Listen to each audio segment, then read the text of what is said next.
Tokyo के एक बड़े से बैंक के सामने एक लाल कलर की गाड़ी आकर रुकती है जिसके ड्राइवर का नाम होता है बेबी और इसके साथ इसके 3 साथी और होते हैं जिनके नाम है ग्रिफ, बडी और डार्लिंग। ये तीनों गाड़ी से नीचे उतरते हैं और इन तीनों ने काले कलर के एक जैसे कपड़े भी पहने होते हैं। अब ये तीनों मास्क लगाकर बैंक के अंदर दाखिल होते हैं। इधर बेबी गाने सुनते हुए अपने आप में ही मस्त होता है, जैसे कि उसे किसी बात की चिंता ही नहीं है और इसकी हरकतें देखकर कौन सोचेगा कि ये यहाँ चोरी करने आया है। इधर उसके दोस्त सभी लोगों को डराने धमकाने का काम शुरू कर चुके हैं और इतने से भी बात नहीं बनती तो वो लोग गोली भी चलाते हैं और सबको जमीन पर लेट जाने के लिए कहते हैं। इधर बेबी भी गाड़ी को हवा में उड़ाने के लिए तैयार है और अब उसके दोस्त बैंक का सारा पैसा लूट लेते हैं और भागते हुए आकर गाड़ी में बैठ जाते हैं। ग्रीफ इशारा करके कहता है सामने चलो, लेकिन बेबी गाड़ी को पीछे से निकालता है क्योंकि अभी अभी एक पुलिस की गाड़ी सामने की तरफ गई होती है, पर फिर भी उनके पीछे कुछ पुलिस वाले पड़ जाते हैं। लेकिन बेबी अपने ड्राइविंग स्किल से सभी पुलिस वालों को चकमा देते हुए वहां से निकल जाता है और अब हमें मिलाया जाता है इनके बॉस डॉग से, जो कि सारे पैसों का बंटवारा कर रहा होता है। बेबी यहाँ सबके लिए कॉफी लेकर पहुंचता है, लेकिन ग्रिफ पूछता है इसको कितने पैसे मिलेंगे क्योंकि उसे लगता है बेबी अभी बच्चा है, उसे कम पैसे मिलने चाहिए। लेकिन इनका बॉस डॉग बोलता है जितना बाकियों को मिलेगा, क्योंकि इसी की वजह से तुम लोग यहाँ हो।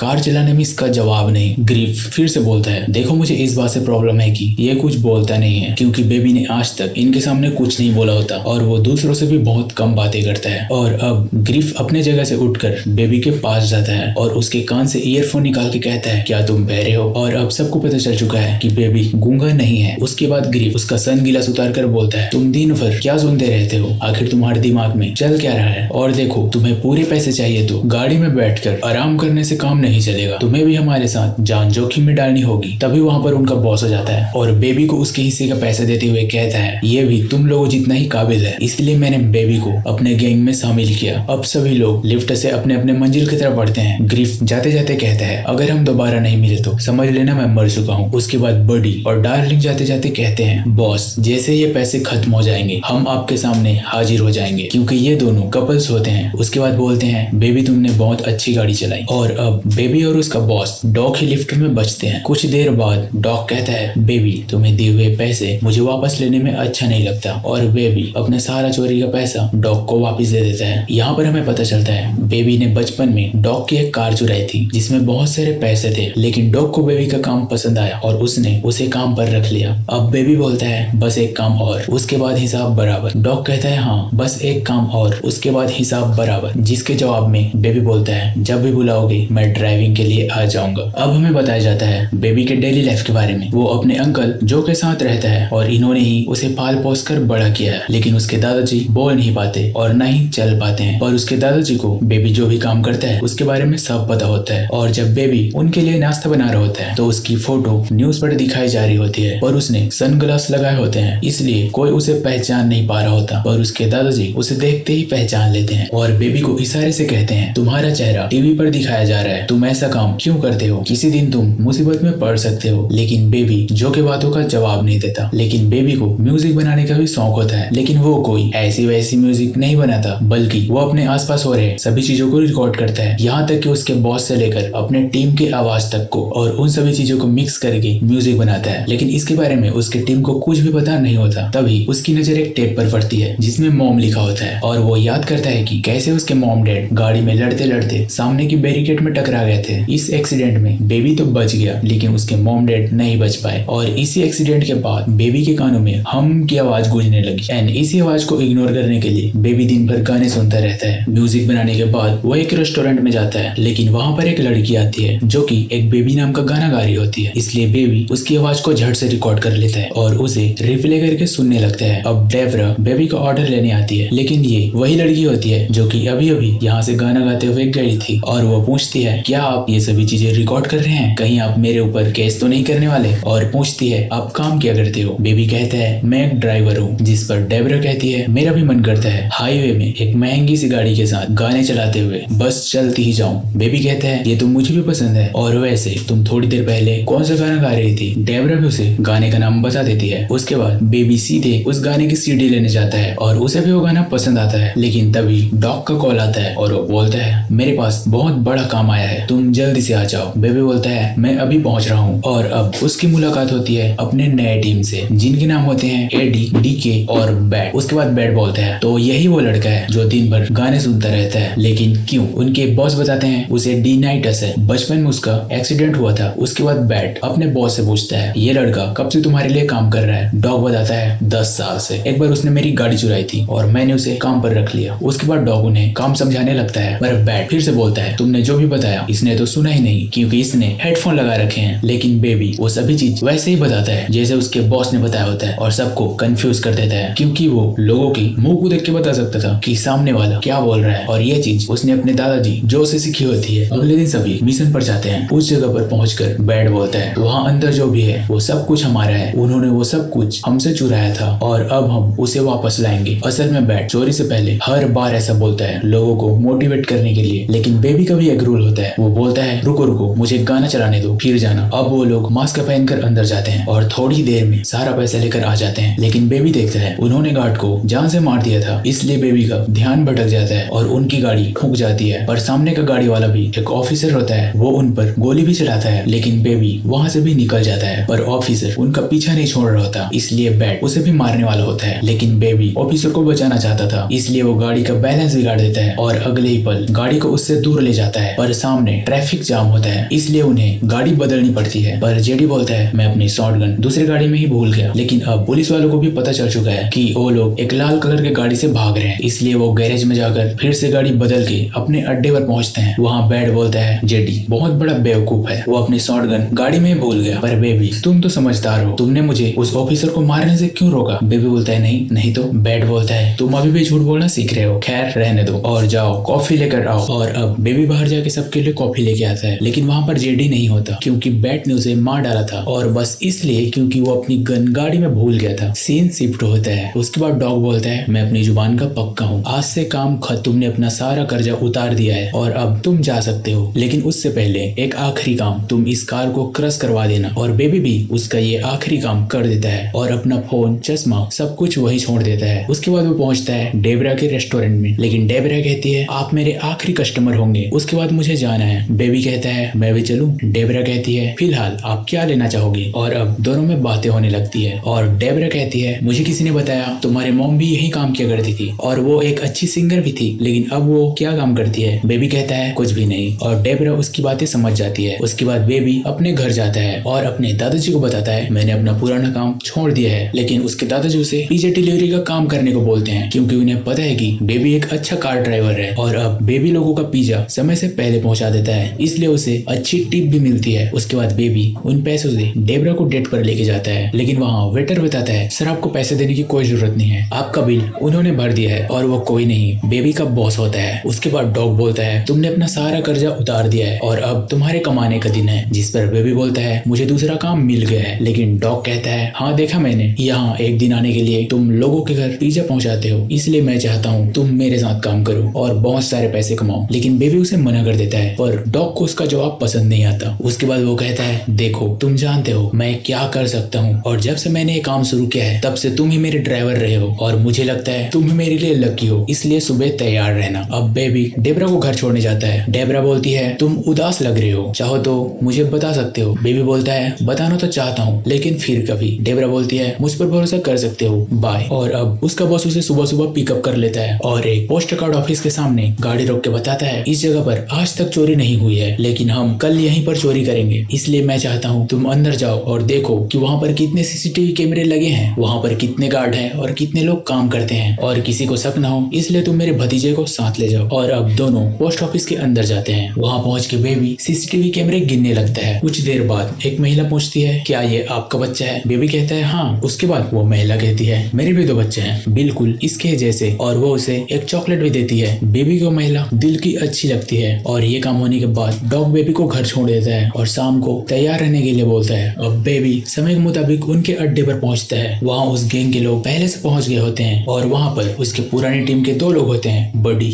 और डार्लिंग। लेकिन वहाँ ग्रीफ नहीं होता, उसके जगह बैट होता है। अब डॉग उन्हें काम समझाता है और उन्हें सीसीटीवी से बचने के लिए एक सनग्लास देता है जिसमें अजीब तरह के लाइट जलते रहते हैं और बोलता है इस बार हम अलग तरह के हथियार का इस्तेमाल करेंगे, इसलिए आज रात तुम लोग यहीं रुकोगे। और अब वो लोग हथियार लेने के लिए निकलते हैं, लेकिन बैट एक शॉप में रुकने के लिए कहता है और वो शॉप के अंदर चला जाता है। इधर डार्लिंग बडी से बोलती है मुझे सबसे ज्यादा मजा तब आया था जब तुमने उस लास्ट वाले आदमी को मारा था। बडी बोलता बोलता है हाँ, जो तुम्हें घूर के देख रहा था, असल में ये लोग ग्रिफ के बारे में बात कर रहे हैं जिसे बडी ने मार डाला है। और अब डार्लिंग कहती है बैट भी मुझे वैसे ही देख रहा था, जिस पर बडी बोलता है उसे तो मैं मिशन के बाद देखता हूँ। और ये सभी चीजें बेबी चुपचाप सुन रहा होता है। अब बैट भी वापस आ जाता है और उनके लिए बहुत सारे बबल गम लाता है शॉप वाले को मारकर। उसके बाद ये लोग पहुंचते हैं सब्जी मंडी में क्योंकि उन्हें गन्स यहीं से मिलेंगी। लेकिन इस बार बैट बेबी को भी साथ आने के लिए कहता है और उसे भी एक गन पकड़ा देता है। कुछ देर बाद वहाँ का एक आदमी बैट को देखकर कहता है कि हम पहले कभी मिले हैं। बैट कहता है तुम अभी जिंदा हो, इसका मतलब हम नहीं मिले हैं। उसके बाद एक आदमी आकर उन्हें हथियार दिखाता है और कहता है यहाँ पर हर तरह की सब्जी है, तुम्हें जो चाहिए उठा लो। लेकिन बैट कहता है मुझे सब कुछ चाहिए और वो उनके मैनेजर पर गोली चला देता है। और यहाँ पर एक घमासान लड़ाई छिड़ जाती है जिसमें बेबी मरते मरते बचता है और बडी के वाइफ को गोली छू कर निकल जाती है। बडी कहता है तुम पागल हो क्या, अभी अभी हम मरते हुए बचे हैं। बैट कहता है चलो भी यार, कुछ हुआ तो नहीं। उसके बाद डार्लिंग कहती है तुमने ये क्या कर दिया, ये लोग डॉग के साथ काम करते थे। लेकिन बैट कहता है ये लोग पुलिस वालों के साथ काम करते थे, वो देखो उस बॉक्स पर पुलिस वालों का लोगो भी लगा है। और वो आदमी जो मुझे पहचानने की कोशिश कर रहा था उसने मुझे 1998 में गिरफ्तार किया था। और अब वो लोग सभी हथियार को लेकर वहां से निकल जाते हैं और अपने अड्डे की तरफ जा रहे होते हैं। लेकिन बैट को भूख लग रही होती है। तभी उनके सामने एक और रेस्टोरेंट आता है। बैट गाड़ी रोकने के लिए कहता है लेकिन बेबी गाड़ी नहीं रोकता। और अब बैट गुस्से से गाड़ी रोकने के लिए कहता है लेकिन बेबी कहता है मुझे यहाँ जाना अच्छा नहीं लगता। असल में इस रेस्टोरेंट में डेबरा काम करती है और बेबी नहीं चाहता उसे कोई तकलीफ पहुंचे। उसके बाद बैट कहता है तब तो हमें वहां जाना पड़ेगा। और अब डेबरा उनका ऑर्डर लेने आती है। वो लोग उससे 4 कोल्ड ड्रिंक मंगाते हैं और जब वो कोल्ड ड्रिंक लेके आती है तो बैट कहता है मुझे तो ये जगह अच्छी लगी लेकिन मेरे दोस्त को ये जगह क्यों पसंद नहीं आ रही। डेबरा कहती है आपके दोस्त को हमारा सजेशन बॉक्स भरना चाहिए जिससे हम अपनी सर्विस को अच्छा कर सकें। और वो वहां से चली जाती है। उसके बाद बैट पूछता है बेबी क्या तुम इसे जानते हो। बेबी कहता है नहीं। उसके बाद बैट डेबरा को मारने के लिए गन निकाल लेता है लेकिन बेबी उसे ऐसा करने से रोक लेता है। और अब सभी लोग बैट की हरकतों से तंग आ चुके हैं। उसके बाद वो लोग अपने अड्डे पर पहुंचते हैं लेकिन उनके पहुंचने से पहले उनका बॉस कहता है बनानास। वो लोग कुछ समझ पाते इससे पहले डॉग बताता है जब डील पूरी हो जाती है तो मेरे क्लाइंट्स मुझे फोन करके बनानास बोलते हैं और फोन रख देते हैं। लेकिन इस बार मुझे किसी ने फोन नहीं किया और न ही मुझे बनानास सुनाई दिया। जिस पर बैट बोलता है वो लोग पुलिस के लिए काम करते थे। डॉग कहता है मैं जानता हूँ लेकिन वो मेरे पुलिस वाले थे। पर इस बार बैट झूठ बोलता है और कहता है उन्होंने पहले गोली चलाई थी। डॉग कहता है क्या यह सच बोल रहा है। और बडी भी उसके इस झूठ में साथ देता है लेकिन उनके बॉस को उनके बातों पर भरोसा नहीं होता इसलिए वो कहता है जाओ घर जाओ, हम ये चोरी नहीं कर रहे हैं और पुलिस को पता चलने से पहले ये शहर छोड़ के भाग जाओ। लेकिन बैट बोलता है वहाँ पर जितने भी लोग थे वो मारे जा चुके हैं तो फिर पुलिस वालों को हमारे बारे में कौन बताएगा। जिस पर डॉग कहता है तुमने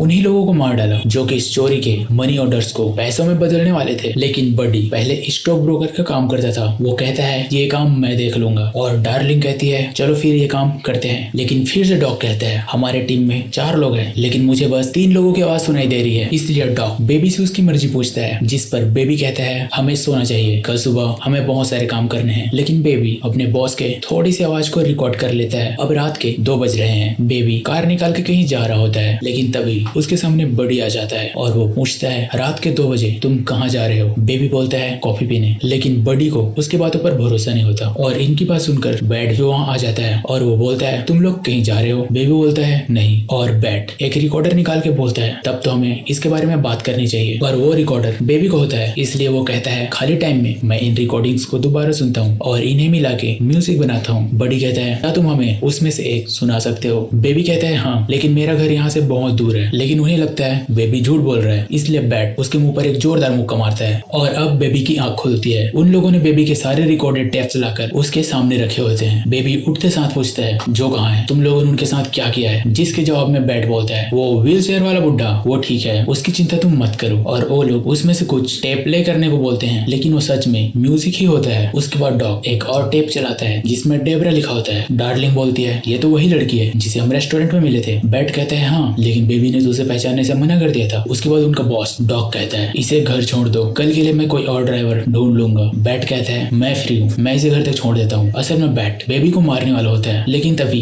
बेबी कहता है मैं कोई पुलिस का खबरी नहीं हूँ और हमने हर काम साथ में किया है इसलिए कल भी मैं ही ड्राइविंग करूंगा। डॉग भी उसके जोश को देखकर मान जाता है। अब अगले दिन ये लोग पोस्ट ऑफिस पर चोरी करने जाते हैं और बैट फिर से कहता है अंदर जो भी है वो हमारा है। उसके बाद डार्लिंग ऑफिस के अंदर जाती है और प्लान के मुताबिक 5 सेकंड बाद बडी भी ऑफिस में घुसता है और बैट पोस्ट ऑफिस के पीछे से उसके अंदर एंटर करता है। लेकिन बेबी ने जहाँ पर कार रोकी होती है उसके सामने एक गाड़ी में रॉड लदे होते हैं और वहाँ पर एक महिला आती है जिसे बेबी पहले से जानता था, इसलिए वो उसे इशारा करके अंदर जाने से मना करता है। लेकिन वो महिला गार्ड को बुलाकर ले आती है। तभी उसके दोस्त भी वहाँ पर आ जाते हैं और बैट सबसे पहले उस गार्ड को गोली मारता है और बेबी को कार चलाने के लिए बोलता है। लेकिन इस बार बेबी कार नहीं चलाता और बैट उसके मुंह पर एक मुक्का मार के बोलता है, अगर मेरे 3 गिनने से पहले गाड़ी नहीं चलाई तो तू यही मरेगा। और अब बेबी गाड़ी को पूरी स्पीड से सामने लेकर जाता है और वो रॉड बैट्स के अंदर घुस जाते हैं और उसकी मौत वहीं पर हो जाती है। बडी पूछता है, तुमने ऐसा क्यों किया? और बेबी बोलता है, मैंने गाड़ी चलाई। तभी वहाँ पर पुलिस आ जाती है। बडी और डार्लिंग पुलिस वालों पर गोली चलाते हैं, लेकिन बेबी वहाँ से भाग जाता है। लेकिन फिर भी पुलिस वाले उसका पीछा नहीं छोड़ते, यहाँ तक कि आसमान से भी उसके ऊपर नजर रखी जा रही होती है। इसलिए बेबी वहाँ से निकलने के लिए एक गाड़ी चुराता है, लेकिन गलती से वो एक गाड़ी को टक्कर मार देता है जिसमें उसके साथी होते हैं। और डार्लिंग कहती है, तुमने ही हमें इस मुसीबत में डाला है, तुम ही हमें यहाँ से बाहर निकालो। लेकिन पुलिस वालों ने उन्हें घेर लिया होता है और वो कहते हैं, अपने आप को हमारे हवाले कर दो। और डार्लिंग उनके ऊपर गोली चलाने लगती है, इसलिए पुलिस वाले भी उसे गोली मार देते हैं और वो वहीं पर मर जाती है। लेकिन अब उसका बॉयफ्रेंड बहुत गुस्से में होता है, वो पुलिस वालों के ऊपर गोली चलाता है और मोनिका की मौत का जिम्मेदार बेबी को ही मानता है। इसलिए बेबी वहाँ से भाग जाता है और सीधे अपने घर जाता है। उसके बाद जो को अपने सारे कमाई का पैसा देकर एक आश्रम के सामने छोड़ देता है। उसके बाद वो डेबरा के रेस्टोरेंट में जाता है, लेकिन डेबरा कहती है, तुम्हारा दोस्त आया है। लेकिन वो और कोई नहीं, बडी ही होता है और वो बोलता है, मैं मोनिका से बहुत प्यार करता था, क्या तुम भी इस लड़की से प्यार करते हो? बेबी कहता है हाँ। और अब बडी डेबरा को मारने के लिए गन निकाल लेता है, लेकिन तभी वहाँ पर पुलिस आ जाती है और बडी को गन अंदर रखनी पड़ती है। पर पुलिस वाला तो बस वहाँ वॉशरूम जाने के लिए आया होता है, लेकिन इससे बडी का ध्यान भटक जाता है और बेबी मौका देख के उसे गोली मार देता है। उसके बाद डेबरा को लेकर वहाँ से भाग जाता है। उसके बाद वो अपने बॉस को फोन करता है, क्योंकि उसकी सारी रिकॉर्डिंग्स उसके बॉस के पास होती है। लेकिन उसका बॉस किसी भी बेबी नाम के लड़के को पहचानने से मना कर देता है। इसलिए बेबी फिर से एक कार चुराता है और अपने बॉस के पास जाता है और कहता है कि मैं पैसे लाया हूँ, मुझे बस उसमें से एक टेप चाहिए। लेकिन इस बार उसके साथ डेबरा भी होती है, जिसे देखकर डॉग को अपने जवानी की बात याद आती है। उसकी भी कहानी बिल्कुल ऐसी ही थी, वो भी एक लड़की से प्यार करता था और डॉग उनकी मदद करने के लिए मान जाता है और कहता है, तुम लोगों को पूरे 25 साल तक भागना होगा, इसलिए तुम ये पैसे ले जाओ। लेकिन तभी वहाँ पर कुछ लोग आ जाते हैं और बोलते हैं बनानास, और वो लोग उनके ऊपर गोली चलाते हैं। लेकिन डॉग उन्हें अपने शॉटगन से मार डालता है, पर इस लड़ाई से डॉग को भी गोली लग जाती है और फिर वहाँ पर पुलिस आ जाती है। लेकिन पुलिस की गाड़ी में बडी बैठा होता है और वो अपने ही बॉस को उड़ा देता है, क्योंकि वो बेबी का मदद कर रहा था। बेबी उसके ऊपर गोली भी चलाता है, लेकिन उसकी गोली खत्म हो जाती है। इसलिए अब दोनों कार से फाइट करते हैं और बेबी अपने दिमाग से उसे और उसके कार को सेकंड फ्लोर से नीचे गिरा देता है। लेकिन बडी फिर भी जिंदा होता है और वो बेबी के दोनों कान के पास से गोली चलाता है, जिससे उसके कान के पर्दे फट जाते हैं। और अब वो डेबरा को मारने वाला होता है, लेकिन डेबरा उसके ऊपर रॉड से हमला कर देती है, जिससे उसका गन जमीन पे गिर जाता है और उस गन को उठा के